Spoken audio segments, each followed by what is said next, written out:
அமெரிக்காவோட அதிபரான Donald Trump அவர்கள் பேச ஆரம்பிச்சுக்கிறாரு. அதுக்கு முன்னாடி வெனிசுவேலாவோட அதிபரா இருந்தாரு. இப்ப அதிபர்ல இருந்து தூக்கிட்டு போயிட்டாங்க. சோ அந்த நாட்டுல என்ன நடக்குது அப்படிங்கிறது அடுத்த பேச்சுவார்த்தைகள் போயிட்டு இருக்கு. ஸோ நிக்கோலஸ் மதுரா அவர்கள் வந்து பாத்தீங்கன்னா இப்ப அமெரிக்காவோட போர்க்கப்பல்கள்ல இருக்காரு. கைதியா இருக்கிறாரு. நியூயார்க் கூட்டிட்டு போய் அங்க தீர்ப்பு கொடுத்து என்ன ஏதுங்கிறது முடிவு பண்ணதுக்கு அப்புறமா விஷயங்கள் தெரிய வரும் அப்படிங்கிற அமெரிக்கா தரப்புன்னு சொல்றாங்க. அது வரைக்கும் வெனிசுவேலாவை ரன் பண்ண போறது அமெரிக்கா தான் அப்படிங்கிற சொல்றாங்க. இப்போ நிக்கோலஸ் மதுரா அவர்கள் நாட்டுல இல்ல. புடிச்சிட்டு போயிட்டாங்க. ஏதோ ஸ்பெஷல் ஃபோர்ஸ் அமெரிக்காவோட டெல்டா ஃபோர்ஸ் உள்ள இறங்கிச்சு எல்லாம் புடிச்சிட்டு கிளம்பிட்டாங்க. எந்த ஒரு ஏர்கிராஃப்ட்டுமே லாஸ் ஆகல. ஒரே ஒரு ஏர்கிராஃப்ட்ல லைட்டா டேமேஜ் ஆயிருக்கு. ஆனா அதனால பறக்க முடியும். அது திரும்பி வந்துருச்சு அப்படிங்கிறது போல சொல்லிக்கிறாங்க. ஸோ அமெரிக்காக்கு எந்த ஒரு இழப்புமே இல்ல. மேஜரான இழப்புகள் இல்ல. காயங்கள் அடைஞ்சிருக்காங்க. யாருமே இறக்கல. பட் எல்லாருமே சேஃபா நம்ம கூட்டிட்டு வந்தாச்சு அப்படின்னு சொல்றாங்க. மதுரா அவர்களோட வீடியோ வந்து பண்ண ஃபோர்ட்ரஸ் போல இருந்துச்சு. ரொம்ப ஃபாஸ்டா வந்து பாத்தீங்கன்னா நம்ம டீம் வந்து பிராக்டிஸ் பண்ணி அதை செஞ்சிருக்கிறாங்க. அதனால ரொம்ப வேகமா வந்து பாத்தீங்கன்னா உள்ள போய் பிடிச்சிருக்கோம். அவங்க வந்து அதை சுதாரிச்சுக்கிறதுக்குள்ள நம்ம போய் பிடிச்சிட்டோம். நான் வந்து பாத்தீங்கன்னா உக்காந்துட்டு இருந்தேன். இன்கிரெடிபிளான ஜாப் வந்து பாத்தீங்கன்னா டீம் செஞ்சிருக்கிறாங்க. யாருமே இது வரைக்கும் இது போல பிராக்டிஸ் பண்ணதுல செய்ய முடியாது. யாராலையும் முடியாது. நான் உட்காந்து பாத்துட்டு இருக்கேன். என்ன நடக்குது அப்படிங்கறத பாத்துட்டு இருந்தேன். அவ்வளவு வேகம், அவ்வளவு வேகமா உள்ள பூந்து லிட்ரலா டெலிவிஷன் ஷோ பாக்குற மாதிரி இருந்தது. அவ்வளவு வேகத்துல உள்ள போய் வயலன்ஸ் எல்லாத்தையும் தாண்டி நம்ம ஆளுங்க அமேசிங்கான ஒரு ஜாப வந்து பாத்தீங்கன்னா பண்ணிக்கிறாங்க. யாராலையும் செய்ய முடியாது.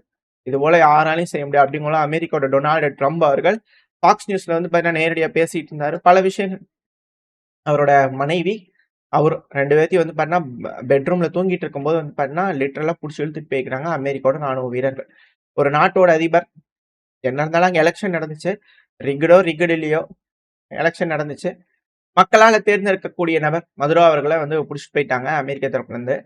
அதாவது நைட்ல தூங்கிட்டு இருக்கும்போது வந்து பண்ண புடிச்சிட்டு போய்க்கிறாங்க அப்படிங்கிற CNN தரப்புல இருந்து செய்திகள் வந்திருக்கு. அவர் தொடர்ந்து வந்து பாத்தீங்கன்னா அமெரிக்கா வெனிசுவேலால என்ன செய்ய போகுது அப்படிங்கிறத வந்து பாத்தீங்கன்னா சொல்லிட்டு இருக்கிறார் ட்ரம்ப் அவர்கள். நம்ம வந்து சான்ஸ் எல்லாம் கொடுக்க முடியாது. வேற ஒருத்தவங்க வந்து பாத்தீங்கன்னா இது போல செய்வாங்க அப்படிங்கறது மாதிரிலாம் நம்ம சான்ஸ் எல்லாம் கொடுத்துட்டு இருக்க முடியாது. எங்க விட்டாரோ மதுரா அவர்கள் அதுல இருந்து இன்னொருத்தங்க எடுத்து ரன் பண்றதுக்குலாம் நம்மளால பண்ணிட்டு இருக்க முடியாது. நம்ம ரொம்ப அதிக அளவுல இன்வால்வ் ஆயிருக்கோம். Very very happy.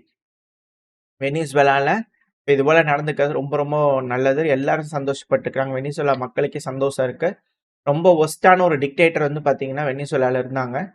ஆனா இது மாதிரி வேற ஒரு நாடு வந்து பாத்தீங்கன்னா வேற ஒரு நாட்டுக்குள்ள போய் இது போல ஒரு ஆபரேஷன் பண்ணிட்டு வர்றது எக்ஸ்ட்ராடினரியான ஒரு நல்ல விஷயம். அவங்கவங்க நாட்டுக்குள்ள அவங்கவங்க வாழ்ந்துட்டு இருக்கிறது வந்து பாத்தீங்கன்னா ரொம்ப கொடூரமான ஒரு விஷயம் அப்படிங்கிற பல அனலிஸ்டோட கருத்துக்கள் வந்துகிட்டு இருக்கு. கிரிட்டிசைசேஷன் இருக்கத்தான் செய்யுது. அதனால என்ன பண்ண முடியும்?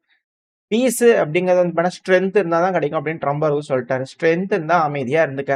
இல்லைன்னா இப்படித்தான் அப்படிங்கிறது போல வந்து பண்ணா ட்ரம்ப் அவர்கள் காமிச்சுக்கிறாரு அப்படிங்கிற மாற்று கருத்துல. பீஸுங்கிறது உண்மையாலுமே ஸ்ட்ரென்த் இருந்தாதான்ப்பா. இல்லைன்னா இல்ல அப்படிங்கறத தெளிவா புரிஞ்சுக்கலாம். நம்ம நாட்டோட பாதுகாப்பு எந்த அளவுக்கு இருக்கு அப்படிங்கறத நம்ம தலைவர்களால தெரிஞ்சுக்கலாம். ஸோ தலைவர்கள் சரியா இருந்தா நாடு பாதுகாப்பா இருக்கும். நாடு பாதுகாப்பா இருந்தா நாட்டு மக்கள்கள் நல்லா இருக்கலாம். முதல்ல தலைவர்களே பாதுகாப்பா இருக்கணும் அப்படின்னா நாட்டை நல்லா பாதுகாப்பா வச்சுக்கணும் இல்லையா? அப்படிங்கிற வந்துருச்சு. இல்லைன்னா 2 செகண்ட்ல தலைவர்களை தூக்கிட்டு போயிடுவாங்க இல்லையா? எந்த நாடா இருந்தாலும் சரி நாடு பாதுகாப்பா இருக்கணும். இனிமே தலைவர்கள் நாட்டை பாதுகாப்பா வச்சுக்கணும்ப்பா. இல்லைன்னா எந்த நாட்டு தலைவரா இருந்தாலும் சரி 1 மணி நேரத்துல வந்து புடிச்சிட்டு போயிடுவாங்க. அமெரிக்க தரப்பு இருந்து அவ்வளவுதான். ஏதாவது சொல்றதுக்கு கேட்கல அப்படின்னா வந்து புடிச்சிட்டு போயிடுவாங்க. நாட்டை பாதுகாப்பா வச்சுக்கலாம் அப்படிங்கிற புரிஞ்சுக்க முடியுது. ஸோ அதே போல ஈரானுக்கு அவர் வந்து பாத்தீங்கன்னா சொல்லிட்டு இருக்கிறாங்க. இது எப்படி அப்படிங்கிற கேள்விகள் வருது. வெயிட் பண்ணி பார்ப்போம். அடுத்தது நேரம் வண்டியை கிளப்பிட்டு வந்து ஈரான் முன்னாடி நிப்பாட்டிடுவாங்களா அப்படிங்கிற சந்தேகங்கள் இருக்கு. இப்ப மெயினான விஷயம் அமெரிக்கா தான் கண்ட்ரியை ரன் பண்ண போகுது. நம்ம தான் செய்ய போறோம். அதாவது இன்கேஸ் யாராவது ரெசிஸ்டன்ட் இருக்கேன் நாங்க இது பண்றோம் அப்படிங்கிறதோட சொன்னாங்கன்னா இதே போல சுச்சுவேஷன் நிலைச்சது அப்படின்னா அது வரைக்கும் ராணுவம்லாம் அங்கதான் இருக்கு எல்லாம் இருந்துட்டு தான் இருக்கும். சுச்சுவேஷன் நீடிக்குது இதே போல அப்படின்னா லாயலா தான் இருப்போம். நாங்க இப்படித்தான் பண்ணுவோம் அப்படிங்கிறது போல யாராவது சொல்லிட்டு இருந்தாங்கன்னா அதான் ஆல்ரெடி எல்லாமே பாதி பேர் வந்து பண்ண ஓடி போயிட்டாங்க. சும்மா அங்க இங்க கொஞ்சம் பேர் தான் வந்து லாயலா இருக்கிறதா சொல்லிட்டு இருக்கிறாங்க. 2வது வேவுக்கு ப்ரிப்பேர் பண்ணிட்டு இருக்கிறோம் நாங்க. அது அவங்களும் போயிருவாங்க. இல்லைன்னா நாங்க பிடிச்சிரும் அப்படிங்கிறத 2வது வேவுக்கு வந்து பாத்தீங்கன்னா லாயலா இருக்கக்கூடிய நபர்களை பிடிக்கிறதுக்கு அமெரிக்க தரப்பு ரெடியா இருக்கிறாங்க அப்படிங்கிறத புரிஞ்சுக்க முடியுது. செகண்ட் வேவ் இஸ் ப்ரிப்பேரிங் அமெரிக்க தரப்புல இருந்து. இதனால அங்க இருக்கக்கூடிய ராணுவ படைகள்லாம் வெளியே போகுமானா அதெல்லாம் போகாது. ஸோ இப்போதைக்கு சைனா ரொம்ப கத்தாத உனக்கு வேணுங்கிற ஆயில் வேணா கொடுக்குறேன் ரொம்ப பேசாத அப்படிங்கிறது வந்து பாத்தீங்கன்னா ட்ரம்ப் அவர்கள் தரப்பு வந்து ஆயில் சேலுங்கிறது சைனாக்கு தொடர்ந்து வரும். பிரச்சனை எதுவும் கிடையாது. வாங்கிக்க என்கிட்ட காசு குடுத்து வாங்கிக்க அப்படிங்கிறது போல. ஸோ அதாவது இவங்களோட ஸ்டேட்மெண்ட்ஸ்லயே வந்து பார்த்தீங்கன்னா, அமெரிக்கா இஸ் பேக். இவங்க இத்தன நாளா டைம் வாங்கிட்டு இருந்தது இதுக்கு தான் ரஷ்யா கிட்ட. அதாவது மேல இருக்கக்கூடிய அந்த ஹோப் அப்படிங்கிறது வந்து பார்த்தீங்கன்னா, படிப்படியா போயிட்டு இருக்கு. ரஷ்யா மேல. ஏன் அப்படின்னா, அர்மேனியா போயிடுச்சு. சிரியா போயிடுச்சு. வெனிசுவேலா போயிருச்சு அப்படிங்கும்போது, லைனா ஒரு பகுதிகளா போகுது அப்படின்னா, கடைசியில ரஷ்யா போகத்தானே செய்வாங்க. ரஷ்யா வந்து பவர்ஃபுல்லான எந்த ஒரு விஷயத்தையும் செய்யல அப்படின்னா, அப்புறம் கடைசியில ரஷ்யாவோட நட்பு நாடுகள், அவங்க எல்லாரும் இது போல லிட்டரலா வந்து பார்த்தீங்கன்னா, ஆபத்துக்குள்ள இருப்பாங்க அப்படிங்கும்போது, ரஷ்யாக்கு எப்படி அவங்க லாயலா இருப்பாங்க அப்படின்ற கேள்விகள் இருக்கு. இது ஒரு யுத்தம். 3ஆம் உலகப் போர் அப்படிங்கும்போது, இது ஒரு யுத்தம். இப்ப அடுத்தது ஈரானுக்கு இதே போல ஒரு சிச்சுவேஷன் நடக்குது அப்படிங்கும்போது, எப்படி நாடுகள்லாம் வந்து பார்த்தீங்கன்னா, இன்னொரு சைடுல பிரிக்ஸ் இது போல இருக்கக்கூடிய அமைப்பு இது போல இருக்குன்னா, யாராவது நம்பகத்தன்மையா வந்து பார்த்தீங்கன்னா, அந்த அமைப்புகள்ல இருப்பாங்களா? அப்படின்ற கேள்விகள் பலருக்குள்ள வந்திருக்கு. பல அனலிஸ்ட்குள்ள வந்துகிட்டு இருக்கு. ஸோ ரஷ்யா இதுக்கான பதிலடிகள், ரஷ்யா என்ன மாரியான நடவடிக்கைகள் எடுக்க போறாங்க அப்படிங்கிறத வெயிட் பண்ணி பார்க்கலாம். ஸோ இது போல வந்து பார்த்தீங்கன்னா, பவர்ஃபுல்லான ஒரு ப்ளோ அமெரிக்கா தரப்பு வந்து வெனிசுவேலாக்குள்ள பண்ணிக்கிறாங்க. உயிர் சேதங்கள் வெனிசுவேலாக்குள்ள இருக்கு. மக்கள் இறப்புகள்லாம் இருக்கு. அது மட்டும் இல்லாம ஏர் டிஃபென்ஸ் சிஸ்டம்லாம் வந்து பார்த்தீங்கன்னா, ஒரு ஹெலிகாப்டர் வந்து நின்னு பொறுமையா சுட்டுட்டு இருக்கு. இதெல்லாம் வச்சு பார்க்கும்போது, உள்ள இருக்கக்கூடிய நபர்கள் பெருமளவுல வேலைய பார்த்துட்டு இருக்காங்க அப்படிங்கிறது இதுல இருக்கக்கூடிய விஷயம். அது வீட்டுக்குள்ள இருந்து தாப்பால யாரோ ஓப்பன் பண்ணி விட்டுருக்காங்க. ஸோ சைலன்ட்டா உள்ள வந்து அந்த டோர மட்டும் உடைச்சுட்டு உள்ள போய் இழுத்துட்டு வந்துக்கிறாங்க அப்படிங்கிறது தான் இருக்கக்கூடிய விஷயமா இருக்கு. ஸோ உள்ள இருந்து யாரோ வேலைய பார்த்துருக்காங்க அப்படிங்கும்போது பலரோட கருத்துக்கள். ஒருவேள மதுரோ அவர்களே வந்து பார்த்தீங்கன்னா, இது போல எங்கள வெளிய எடுத்துருங்க. நீங்க சொல்றதுக்கு நாங்க ஒத்துக்கிறோம் அப்படிங்கிறது போல வெளிய வந்தாரா அப்படின்றது தெரியல. ஏன் அப்படின்னா, இதுக்கப்புறம் அவரு சொல்லலாம். ட்ரம்ப் அவர்கள் எல்லாமே சொல்லலாம். ஒரு நாட்டு மக்கள் மேல வந்து பார்த்தீங்கன்னா, அவருக்கு வரணும் மரியாதை வேணும் அப்படிங்கிறதுக்காக இது போல செஞ்சுக்கலாம், எல்லாம் பண்ணலாம். இது ஒரு எக்ஸிட்டா இருக்கு. வெனிசுவேலாலருந்து மதுரோ அவர்கள் சொல்ற மாரி எக்ஸிட்டா இருக்கு இது அப்படிங்கும்போது, ஏன்னா கை விலங்குலாம் போடல. கண்கள் மட்டும் மூடப்பட்டிருக்கு. அந்த இமேஜஸ் பார்க்கும்போது தெரியும். ஒன்ஸ் வந்து மதுரா அவர்களே சரி வந்து கூட்டு போய்க்கங்க அப்படிங்கிறதோட வந்து பார்த்தீங்கன்னா, அவர் ஒத்துக்கிட்டு அது போல செஞ்சிருந்தார் அப்படின்னா, அது எப்படி உறுதி பண்ணிக்கலாம்னா பார்டன். அது மன்னிப்பு வழங்குறது, பொது மன்னிப்பு குடுக்கறது, நல்ல எண்ணத்தின் அடிப்படையில மன்னிப்பு குடுக்குறோம் அப்படிங்கிறது போல கவர்மெண்ட் முன்னாடி எல்லாம் செஞ்சு குற்றங்கள் போட்டு, தீர்ப்பு குடுத்து, கோர்ட்ல போட்டு எல்லாம் பண்ற மாரியான ஒரு பிம்பத்த உருவாக்கிட்டு, அதுக்கப்புறம் உனக்கு மன்னிப்பு தரேன்ப்பா அப்படிங்கிற போல ஒரு வேர்ட் அமெரிக்க தரப்புலருந்து வந்துச்சுன்னா, இவங்க எந்த ஆப்பரேஷனும் பண்ணல. இதெல்லாம் வந்து பார்த்தீங்கன்னா, சும்மா மக்கள் முன்னாடி ஒரு சினிமாட்டிக்கா செஞ்சுக்கிறாங்களே தவிர மதுரா அவர்களே வந்து கூட்டிட்டு போய்க்கங்க அப்படிங்கிறது போல பர்மிஷன் குடுத்தனால வந்திருப்பாங்களா அமெரிக்கா அப்படிங்கிற போல கேள்விகள் வரும். அப்படி இல்ல அப்படின்னா, இது அமெரிக்காவோட ஒரு ஒரிஜினல் ஆப்பரேஷன் அப்படிங்கிற போல எடுத்துக்கலாம். மன்னிப்பு கிடைக்குதா இல்லையா அப்படிங்கிறது இதுல இருக்கக்கூடிய கேள்வி. ஆனா, ட்ரம்ப் அவர்கள் சொன்ன மாரி, இப்போ வெனிசுவேலாவோட கவர்னர் வந்து பார்த்தீங்கன்னா, ரிலீஸ் பண்ணிக்கிறாங்க ஸ்டேட்மெண்ட்ட. நாங்க கண்ட்ரோல்ல இருக்கோம். இப்போதைக்கு எங்களோட ஆட்சி எங்களோட கட்டுப்பாட்டுக்குள்ள தான் இருக்கு நாடு. ஸோ இப்போதைக்கு நாங்க கண்ட்ரோல்ல இருப்போம். நாங்க மதுரோ அவர்களுக்கு லாயலா இருப்போம். அதுல எந்த ஒரு மாற்றமும் இல்ல அப்படிங்கிறதுனால அவர் தரப்புலருந்து வந்திருக்கு. அட் த சேம் டைம் வந்து பார்த்தீங்கன்னா, மினிஸ்ட்ரி ஆஃப் இன்டீரியர் இவரு அடுத்த மிக முக்கியமான ஒரு நபர். அ டயலோ கேபெலோ அவர்கள். பேர் கொஞ்சம் கரெக்ட்டா கேபெலோ அவர்கள். ஸோ இவர் தரப்புல வந்து பண்ணி இவர் கொல்லப்பட்டுட்டார் அப்படிங்கிற சொல்லப்பட்டு வந்தது. ஏன்னா, இவர் ரொம்ப முக்கியமான ஒரு பதவி. இந்த ministry of interior, vice president இதெல்லாம் வந்து பார்த்தீங்கன்னா, ரொம்ப ரொம்ப முக்கியமான பதவிகள். அடுத்தடுத்த பதவிகள். ஸோ இதெல்லாம் ரொம்ப இம்பார்ட்டன்ட். இப்ப இவர் வந்து பார்த்தீங்கன்னா என்ன சொல்லியிருக்காருன்னா, நாங்க அப்சல்யூட் லாயலா இருப்போம் மதுரோ அவர்களுக்கு. வெனிசுவேலாவோட ராணுவம் தொடர்ந்து தம் பணிய செய்யும். எங்களோட கட்டுப்பாட்டுக்குள்ள இருக்கு. நாங்க தக்க நடவடிக்கை எடுப்போம் அப்படிங்கிறத இவங்க தரப்புன்னு சொல்லிக்கிறாங்க. ராணுவம் வந்து பார்த்தீங்கன்னா, இப்போதைக்கு மதுரோ அவர்களுக்கு லாயலா தான் இருக்காங்க. ஸோ வெயிட் பண்ணி பார்ப்போம். இப்ப இங்க இருக்கக்கூடிய பில்டப்ஸ் எந்த மாரி நடக்க போகுதுன்னு சொல்லிட்டு. ஏன்னா, இப்போ வைஸ் பிரசிடென்ட் இருக்காங்க இல்லையா? வெனிசுவேலாவோட வைஸ் பிரசிடென்ட். அவங்க இப்ப ரஷ்யால இருக்கிறாங்க அப்படிங்கிற செய்திகள் வருது. ஏன்னா, மதுரோ அவர்கள் இப்ப நாட்டுல இல்ல இது போல ஒருத்தவங்க ஏதோ ஒண்ணு நடந்துச்சு அப்படின்னா, அடுத்த பவர் ஆஸ் பர் கான்ஸ்டிடியூஷன் லா படி வெனிசுவேலாவோட சட்டப்படி அடுத்த பவர் வரக்கூடிய நபர் அப்படிங்கிறது வைஸ் பிரசிடென்ட். ஸோ இது போல அசம்பாவிதங்கள் நடந்துருச்சு. அவர் இறந்துட்டாரு. இது போல ஏதோ ஒண்ணு ஆயிருச்சு அப்படின்னா, அடுத்த 30 நாள், 90 நாள், 60 நாள் இந்த டைம் ஃப்ரேம்க்குள்ள வந்து பார்த்தீங்கன்னா, அவங்க எலக்ஷன் கண்டக்ட் பண்ணி, நாட்டுல வந்து பார்த்தீங்கன்னா, அடுத்த அதிபர தேர்ந்தெடுக்கணும். இதுதான் வெனிசுவேலாவோட சட்டம். அப்படி இல்ல அப்படின்னா, இப்ப அடுத்தது டிஃபென்ஸ் மினிஸ்டரா இருக்கிறார் இல்லையா? அவரு ஒரு ராணுவ பண்ணி, ராணுவம் வந்து பார்த்தீங்கன்னா, கவர்ன்மெண்ட் எடுத்து நடத்தும். ஒரு டிரான்சிஷன் கொண்டு வந்து, அதுக்கப்புறமா வந்து பார்த்தீங்கன்னா, நாட நல ஸ்டெபிலிட்டி பண்ணிட்டு, அதுக்கப்புறம் எலக்ஷன கண்டக்ட் பண்ணி ஒரு அதிபர தேர்ந்தெடுக்கணும். ஸோ இது அடுத்த ஒரு ஆப்ஷன். 3வது வந்து பார்த்தீங்கன்னா, அமெரிக்கா ஆதரவு பெற்ற அமைதிக்கான அவார்டு வாங்குன பீஸ் பிரைஸ் வாங்குனாங்க இல்லையா? Nobel piece price. ஸோ அவங்க வந்து பார்த்தீங்கன்னா, அடுத்தது வரலாம் அப்படிங்கிற சொல்லப்பட்டு இன்ஸ்டால் பண்ணலாம் அப்படிங்கிறது போல. ஸோ அமெரிக்கா ரொம்ப இன்ட்ரெஸ்டடா இருக்கறனால என்ன நடக்க போகுதுன்னு தெரியல.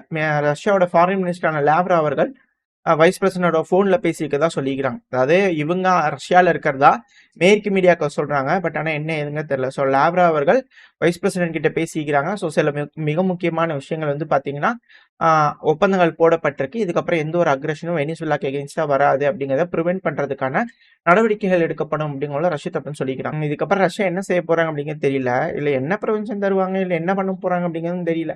ஏன்னா ரஷ்யா மேல இருக்கக்கூடிய அந்த ஹோப் அப்படிங்கிறது வந்து பாத்தீங்கன்னா ரொம்ப கீழே இருக்கு. ரஷ்யா இப்ப ஏதாச்சும் ஒண்ணு செஞ்சு ஏதோ ஒண்ணு நடந்துச்சுன்னா தான் ரஷ்யாவோட நட்பு நாடுகளுக்கு வந்து பண்ண கொஞ்சம் இதா இருக்கும். இல்ல அப்படின்னா இந்த பிரிக்ஸ் பிளஸ் இது போல ஆல்டர்னேட்டிவ் கரன்சி இது போல எல்லாத்துக்குமே வந்து பாத்தீங்கன்னா முடிஞ்சிச்சு. ஒன்ஸ் அமெரிக்கா வெனிசுவேலால வந்து பாத்தீங்கன்னா அவங்க காலை நிறுத்திட்டாங்க அப்படின்னா, காலை வச்சுட்டாங்க அப்படின்னா முடிஞ்சுன்னு அர்த்தம். ஸோ டாலர் அப்படிங்கிறது என்றுமே உயர்வா தான் இருக்கும் அப்படிங்கிறதுல எந்த ஒரு மாற்றமும் இல்ல. ஆனா அமெரிக்காவோட டாலர் குடுத்தீங்கன்னா ஆயில் தருவாங்க. ஆயில் இஸ் ஆல்வேஸ் கோல்டு தான். பிளாக் கோல்டு அப்படிங்கிற மாற்று கருத்துல. அமெரிக்காவோட ஆக்ஷன் வந்து பாத்தீங்கன்னா ரொம்ப ரூடா இருக்கு. ரொம்ப தப்பு. இன்டர்நேஷனல் சட்டப்படி தப்பு அப்படிங்கிற கதறல்கள் சைனா தரப்புல இருந்து வந்திருக்கு. ஸோ அதுக்கு தான் ஆயில் தர கொஞ்சம் கம்முனு இரு அப்படிங்கிற அவங்க தரப்புன்னு சொல்லிட்டாங்க. ஆ பார்ப்போம். இப்போ அடுத்தது வந்து பாத்தீங்கன்னா, இந்த 3 ஆப்ஷன் இருக்கு வெனிசுலாக்குள்ள இது போல நடக்கிறதுக்கு.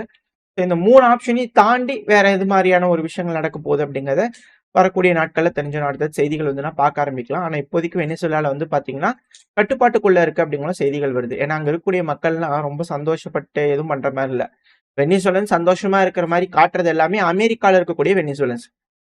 வெனிசுலா நாட்டுக்குள்ள இருக்கக்கூடிய மக்கள் வந்து பார்த்தீங்கன்னா, பயத்திலயும், பதட்டத்திலயும் அடுத்தது என்ன நடக்க போகுதுன்னு தெரியல. போர் பதட்டம் அப்படிங்கிறதுனால கடைகள்ல போய் பொருட்கள் அதிகமா வாங்கி குமிக்கிறாங்க அப்படிங்கிறது போல செய்திகள் வந்துட்டு இருக்கு. வீடியோ பதிவுகள் வந்துகிட்டு இருக்கு.